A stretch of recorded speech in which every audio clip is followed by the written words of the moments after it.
chers amis dans le Seigneur.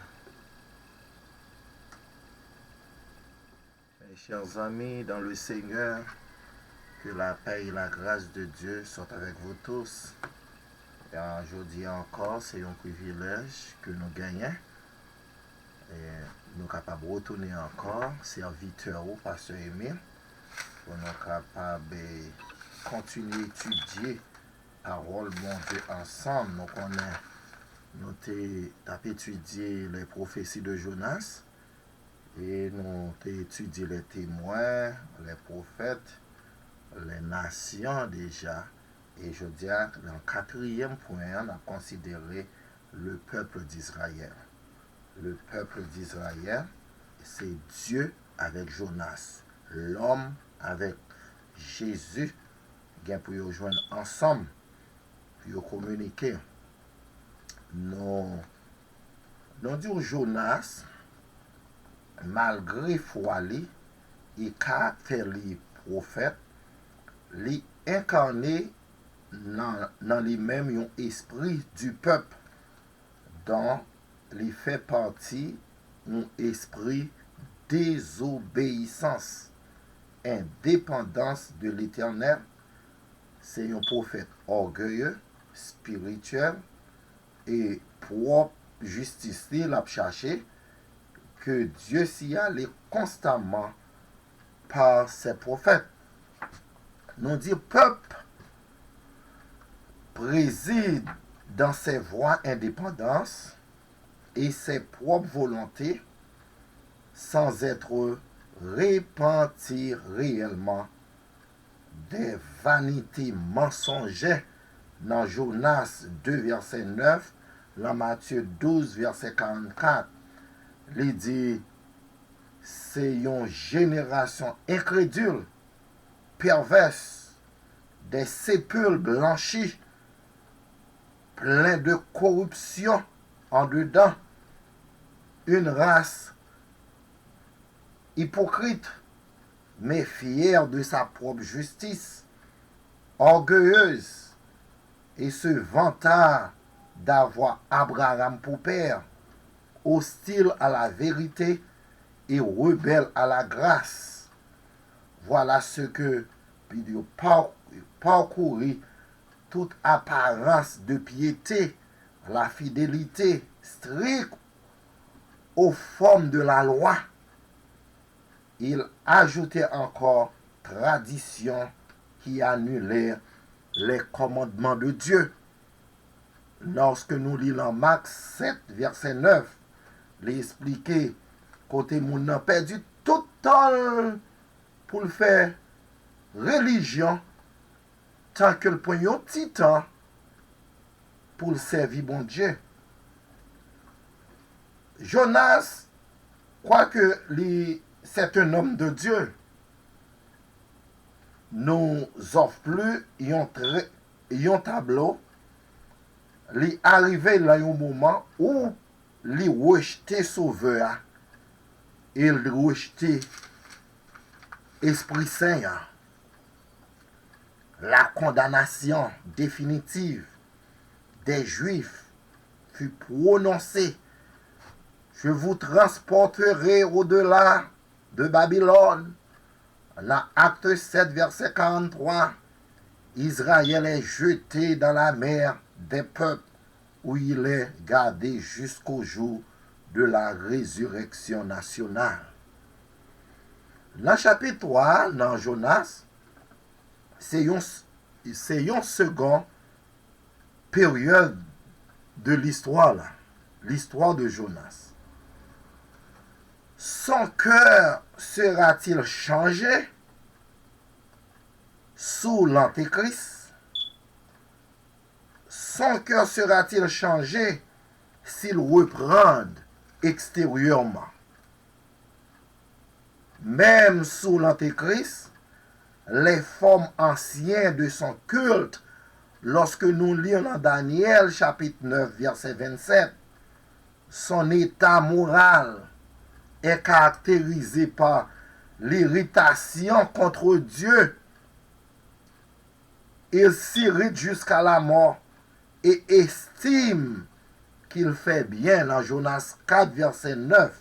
Ici, livre ça, l'y fait mais à la fin de son histoire.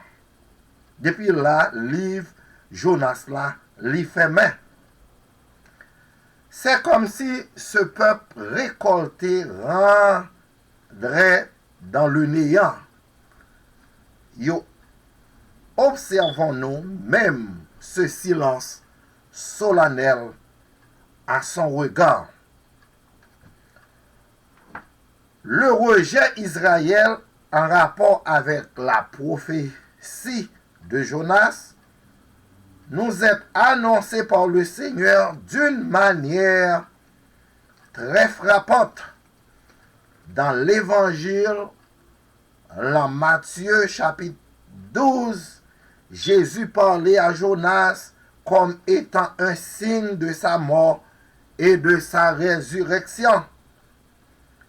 Dans chapitre, jusqu'à chapitre 16, il revient, et je n'en doute pas, avec une toute autre intention. Les pharisiens et les sadducéens lui demandaient de nouveau un signe. S'il leur parle des signes du ciel, le bien temps, le beau temps de l'orage, image de la grâce et du jugement, qu'il savait bien discerner, tandis qu'il ne pouvait discerner les signes des temps. Les jugements étaient à la porte et ils n'en savaient rien. Il ne leur serait pas donné de signe, si ce n'est le signe de Jonas, lorsque nous lisons dans Jonas 3, verset 4. Ésaïe allait être définitivement jeté à la mer, abandonné pour faire place aux voies de grâce de Dieu envers les nations.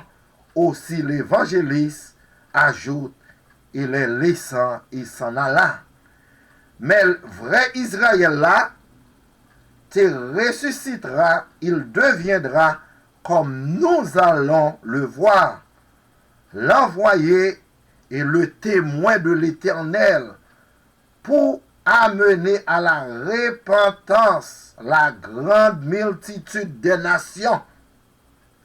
Jonas réalisait à Dieu d'être bon et miséricordieux envers Ninive. Dieu va s'expliquer, il va montrer son prophète pour une parabole en action, puis par des propos, la sagesse aimable qui préside à son dessein sur les païens. Nous avons trois mouvements. Nous avons trois mouvements dans ce dialogue entre Dieu et Jonas. Il parlait premièrement la colère de Jonas dans chapitre 14, verset 1 à 4. Deuxièmement, il parlait de parabole du ricin, chapitre 4, 5 à 9. Et il parlait encore la réponse de Dieu dans chapitre 4, verset 10 à 11.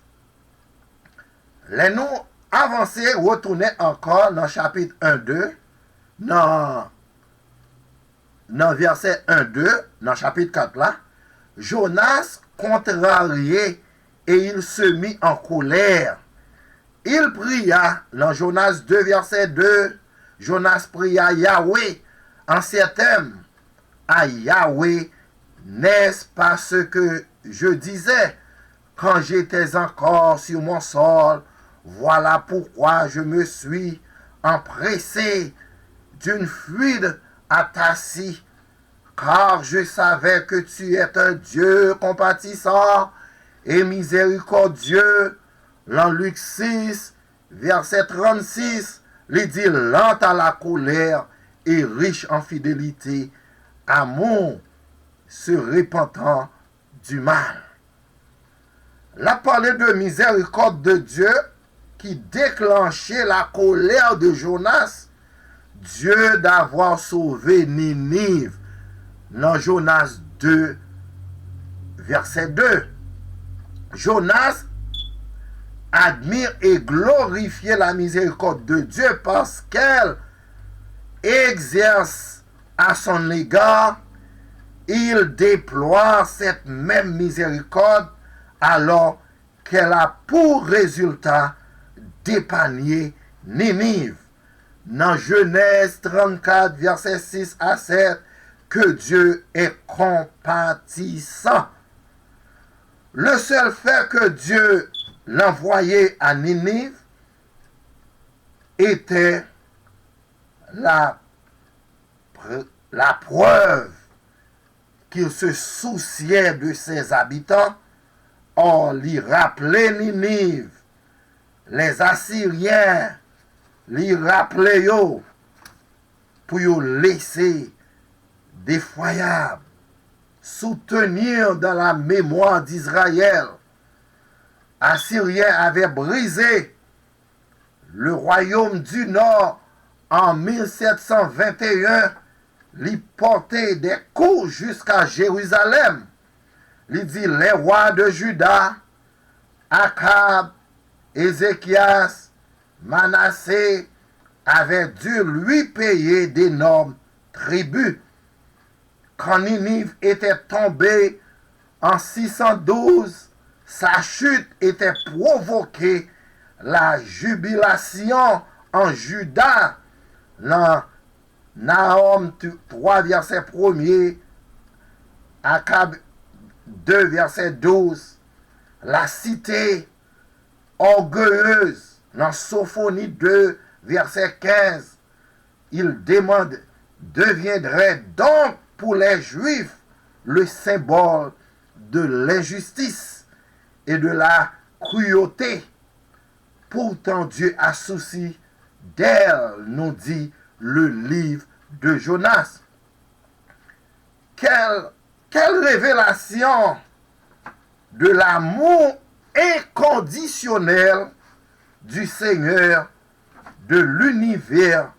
Judas craint, lui, que la repentance des gentils entraîne la ruine des Juifs.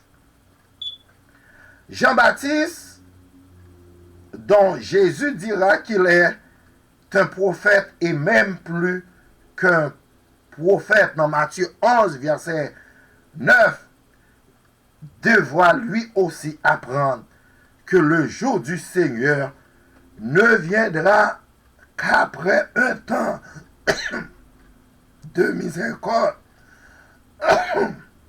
Dans Matthieu 3, verset 11 à 12. Dans Matthieu 11, verset 2 à 6. Le jour de la repentance, considéré comme le plus saint et le plus solennel de l'année juive, et qui pour thème central le pardon et la réconciliation. Pardon, réconciliation. Dans verset 3 à 4, dans Jonas 3, il dit Yahweh prend mon âme, car mieux vaut pour moi la mort que la vie. Et Yahweh dit, fais-tu bien de te mettre en colère? Fais-tu bien de te mettre en colère? Dans ce comportement divin, Jonas tombé dans la dépression et le désespoir.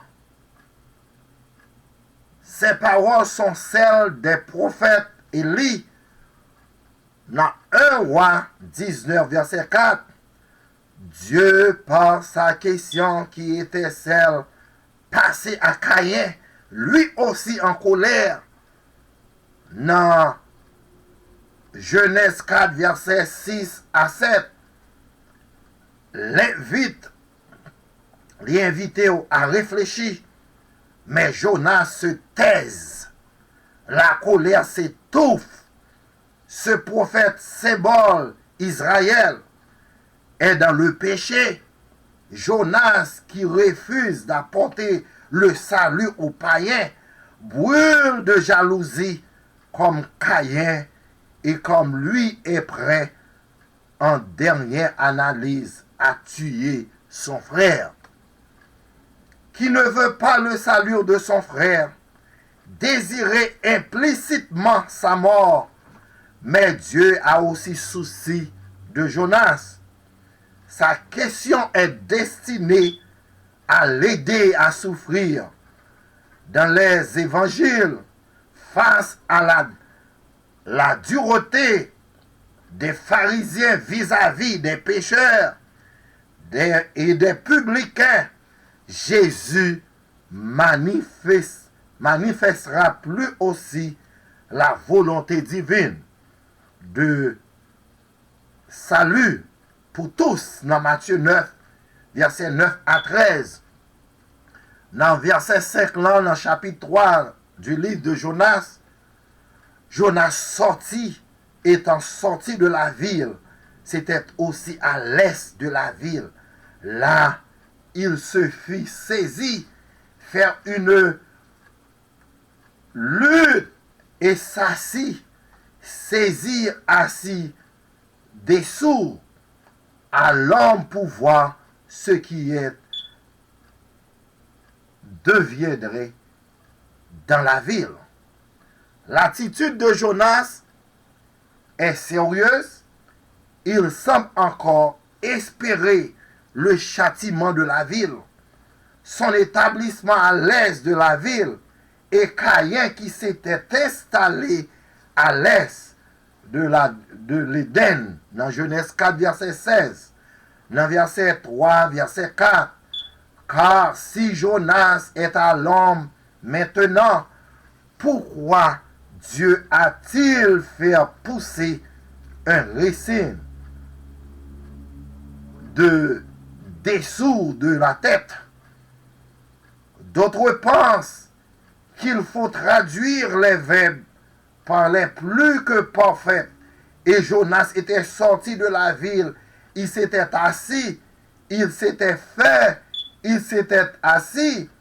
On comprend dès lors ce qu'a fait Jonas après sa proclamation de verset 3, verset 4. Dans verset 6, Yahweh Dieu fit, il y a eu assigna un ricin qui s'éleva au-dessus de Jonas pour qu'il y eût à l'homme sur sa tête afin de le délivrer de son mal. Et Jonas eut grande joie de ce ricin. Pour renoncer le dialogue avec Jonas et pour laisser à comprendre la miséricorde divine de Dieu, Dieu se montre plein d'attention envers Jonas en faisant pousser un ricin destiné à la protéger du soleil. Dieu ne cesse pas aimer Jonas malgré sa bêtise. Jonas doit apprendre, en effet, à devenir parfait, comme Dieu est parfait. Lui qui fait lever son soleil sur les justes et sur les injustes. Dans verset 7 à verset 8, Dieu poursuit son plan et son art d'instruction de Jonas. Celui-ci est risible, ridicule même. il était sorti de la ville sur laquelle paissait le même châtiment que celui de Sodome et Gomorrhe. Le feu du ciel, dans Genèse 19, verset 24. Et voici que c'est sur lui que tombe le feu, le soleil. Comme auparavant, sa création est disproportionnée par rapport à ce qui lui arrive. Il retombe dans le désespoir.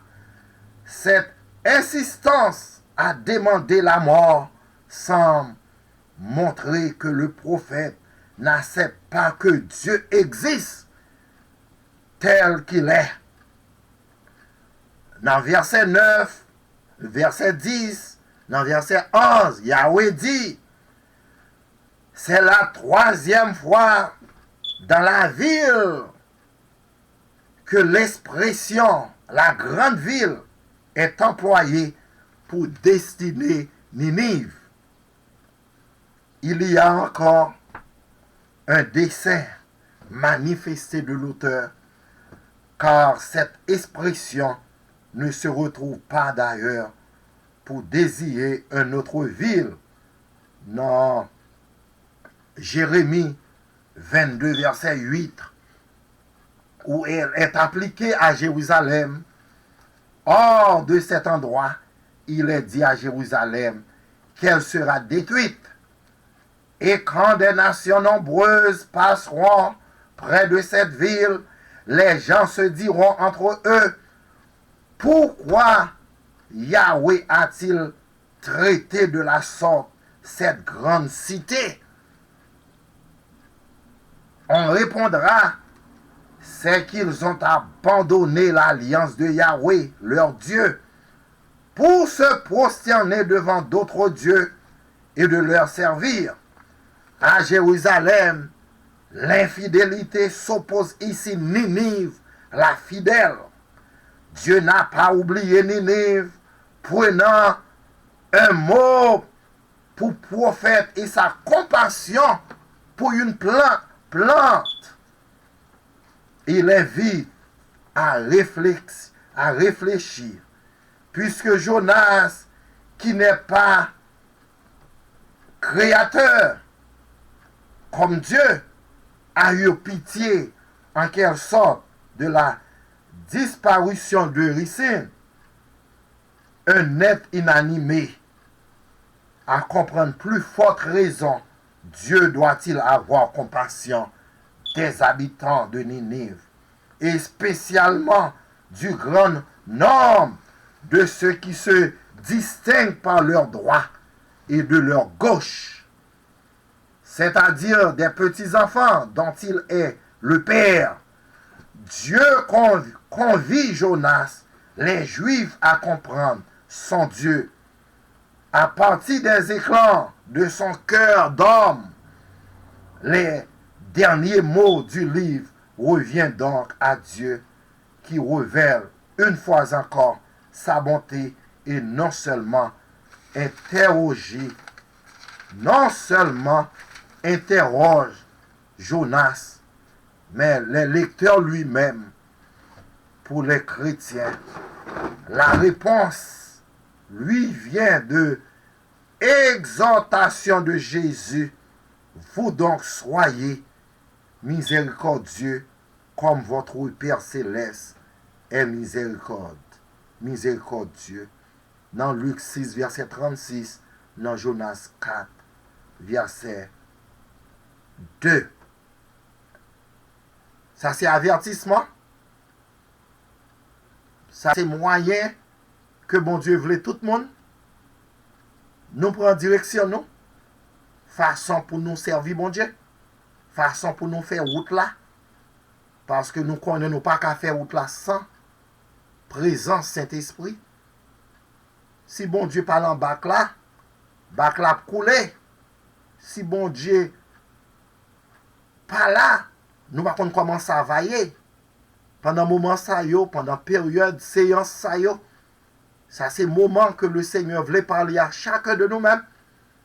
Pour nous tendre la voix de Dieu. Obéissance sans comprendre.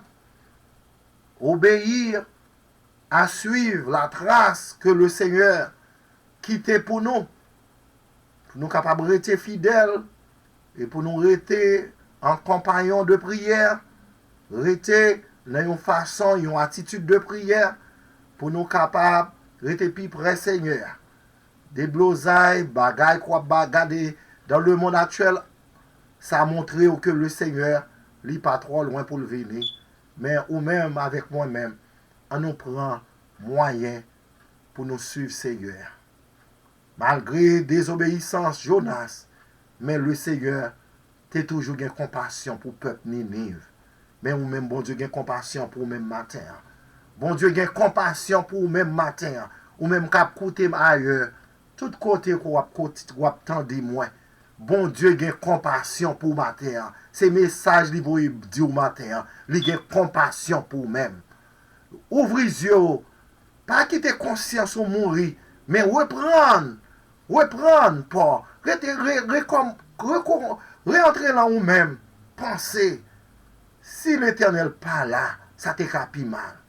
Mais si vous vivez toujours pendant séance ça yo, en pile monde tombé malgré que personne ne pas connaît ça qui va le passer. Le Seigneur seulement te connaît.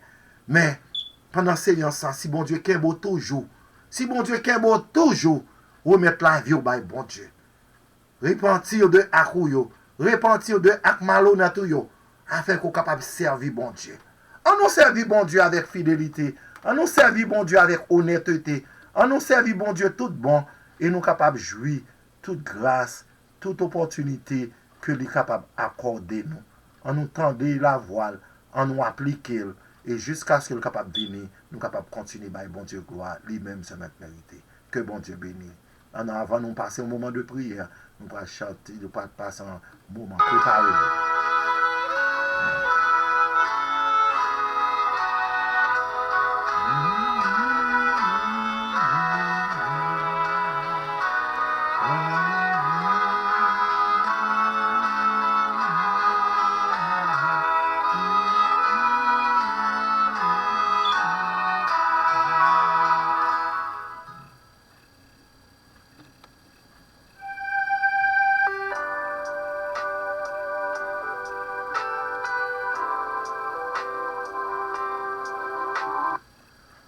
Oh, alléluia.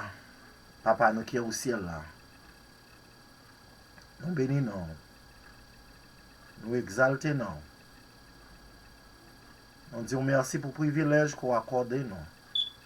Nous sommes capables encore en présence. Au moment ça, Seigneur, nous avons toute exaltation parce que vous méritez gloire. Nous glorifions non.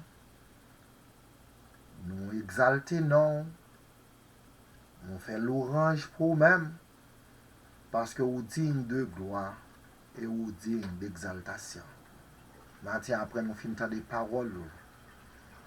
Nous avons l'autre option. Fait nous comprendre mieux parce qu'on n'est pas trop loin pour venir. Fait que nous prenons l'autre détermination avec conscience. Nous. Ça qui a conscience qui mourit depuis quelque temps. Ça ne va pas dire rien. Mais je dis, on veut rappeler nous. Pour nous, conscience nous capables de vivre encore. Pour nous entrer dans nous-mêmes. Pour nous penser 10 ans, 20 ans de cela. Soit on camper là toujours. Soit on vivre toujours. Ce n'est pas bagaille qui a passé. Bagaille qu'on a avec main, avec yeux. Ce n'est pas ça qu'on est capable de voir avec yeux, ni ça qu'on est capable de toucher avec main, qui te met là. Mais songez un bon Dieu. Fais-nous capables de penser avec ça, Seigneur.